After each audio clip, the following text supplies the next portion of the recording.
If Adam Serwer is correct and the cruelty was the point for Trump's Republican Party from 2016 to 2020, then the post 2020 it is possible that the lie has become the point. Um, Incubating, amplifying, and polishing lies is now the full time occupation of the Republican Party. Faced with the choice between governing and lying, they have decided to be the purveyors of lies.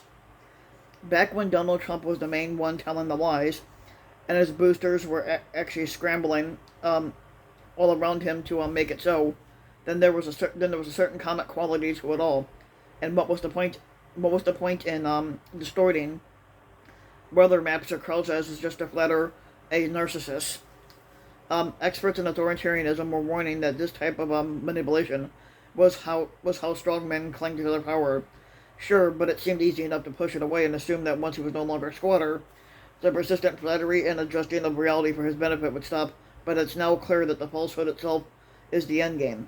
As historian Timothy Snyder cautioned after the January 6th insurrection on the Capitol, when we give up on truth, we concede power to those with the wealth and charisma to create spectacle in its place. Without agreement about some basic facts, citizens cannot form the civil society that would allow them to defend themselves. If we lose the institutions that produce facts that are per- pertinent to us, then we tend to wallow in attractive abstractions and fictions, and that's why debates about whether Trumpism can exist post-Trump or whether Republicans have refused to abandon Trump miss the point. The point is that the GOP has abandoned all truth, and Trump himself is ancillary to that move. Um, the temptation has always been to try to sort the temptation has always been to try to sort the Trump lies into the hilarious ones and the pernicious ones, but that too misses the point. If the lie in itself is the objective, the difference between the clueless whopper and the sly distortion is immaterial. In fact, the clueless whopper can be more potent because it offers up greater spectacle and affords more opportunity for performing loyalty. As recently as the second impeachment, the clueless whopper about peaceful protesters and the false flag Antifa activists at the Capitol, they lived larger in the fever swamps. A few months later, it is being parroted by Trump and members of the Senate. The big lie, however absurd it may be, can overtake reality so fast that the only trick anyone needs to master is the patience to write it out. And that means the only strategy needed for liars is to repeat the lie over and over again. And Trump, who had little mastery of those skills, was always a wizard at his home. Not really, but for years, Trump used the phrase "many people are saying" to essentially mean some people. Someday people will be saying he did so, understanding that if you say such things enough times, someone somewhere will parrot it as a fundamental truth, and when your initial statement will be truish, many people will be saying the opposite. Many people are saying this lie was always code for if we get people to say this lie, it would convince us to be true. Trump's admission of that principle at the Klan rally that he held at CPAC on Sunday gave away the game. He confessed about polling numbers that if it's bad, I say it's fake, but if it's good, I say that's the most accurate poll ever.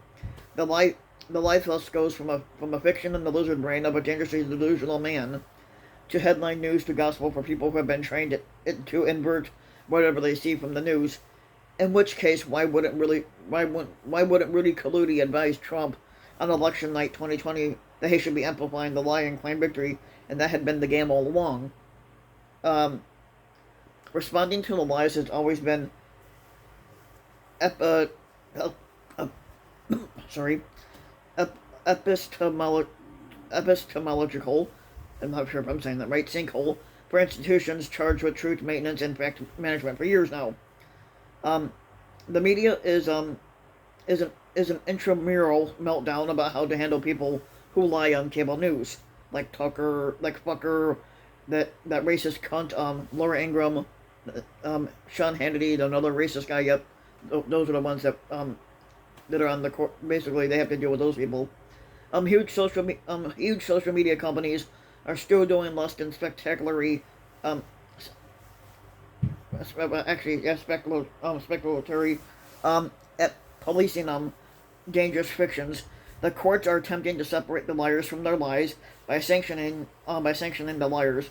But when simply spreading the lie is the point, that proves trickier than you might imagine.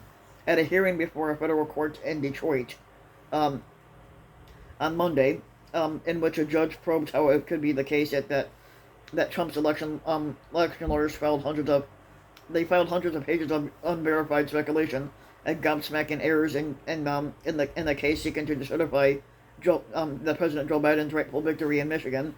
The problem was laid bare. A Zoom screen full of attorneys bound by sworn obligations of candor, civility, and truth joyfully contended that people were saying the lies. Lawyers representing Trump's campaign, including Sidney Powell, and that dumbass Linwood, were called out by the U.S. District Court, Linda Parker, for bolstering their pleadings with false, unsupported, and speculative claims by random conspiracy theories who believe they were spewing lies by random conspiracy theorists who believed the lies about flipped votes, the U.S. Postal Service, and illegal balloting that they claimed they saw in the news. Wood and another lawyer, Emily Newman, had the good sense to blame all the other attorneys, but in the main, the lawyer's defense was that if many people believed these lies, counsel had no independent obligation to ascertain whether the lies were true, and some of these attorneys went so far as to insist that the only way to test the lies would have been at a full and costly trial. But others insisted that opposing counsel and the judge herself had a duty to examine each of the lies before calling them lies, despite the fact that they never had any basis in truth anyway. And Parker was visibly horrified by the failure of any lawyers to do so, and anything to verify demonstrably false, as she called them, fantastical claims, and lawyers upon lawyers of hearsay. But none of the lawyers insisted that attorneys would have had First Amendment rights to repeat the lies anyway, but while others advanced to test for every falsehood claim, the fact that a different judge in another Michigan case had already dismissed the lies as lies and was not material, but they insisted. Every judge must start anew from the proposition that the sky is green, and they have to prove otherwise. Oddly, when Parker actually attempted to test each individual lie at the hearing, counsel then claimed that going through each lie individually was irrelevant, since it was the aggregated hundreds of pages of lies that gave the lawsuit its original heft.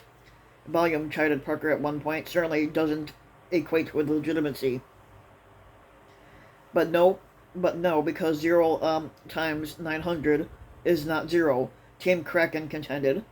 Instead, it equates 900 Krakens, which is true to them. That, of course, is to tell. But what counsel was arguing was that so long ago as lots and lots of people believe lies, and they are willing to swear to them, there must be a merit to it, and the courts, the media, and the government must honor them. No, they don't have to, but that was Josh Hawley's defense for voting to set aside the 2020 election certification. It is the lawyerly version of many people are saying the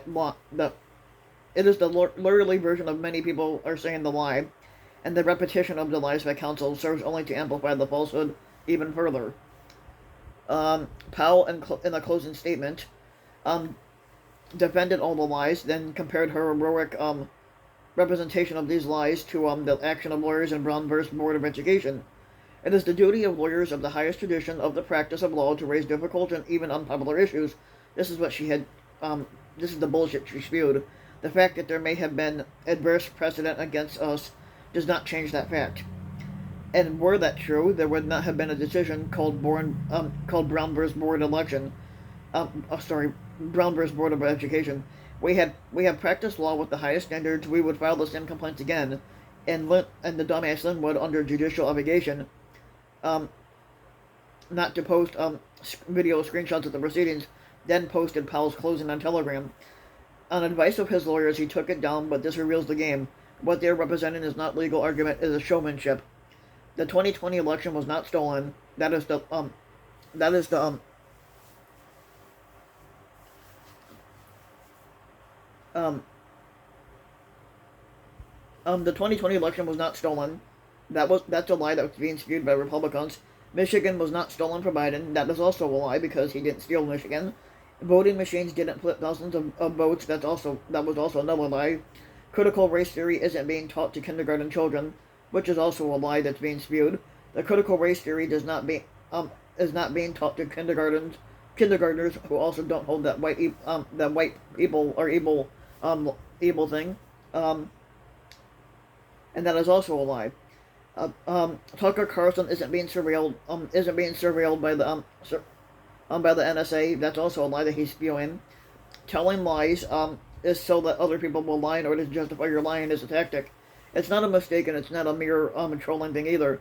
Telling lies so that other people will spread the lie is propaganda, an act of violence, and a way to establish that all institutions that rely on truth cannot be trusted.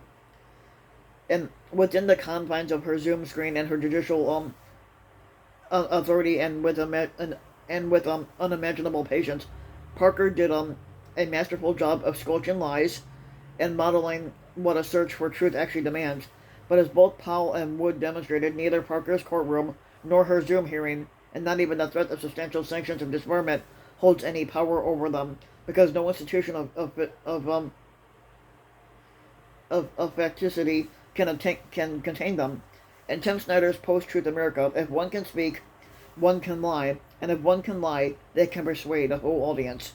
And for those who counsel us to ignore the liars, realize that you are not the intended targets, and those who are the intended targets reward and re, and re, and re, and re, oh fuck man, sometimes you get tongue tied.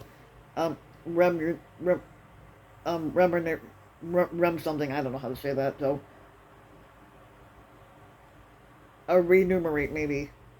The liars by providing what they need by doubt.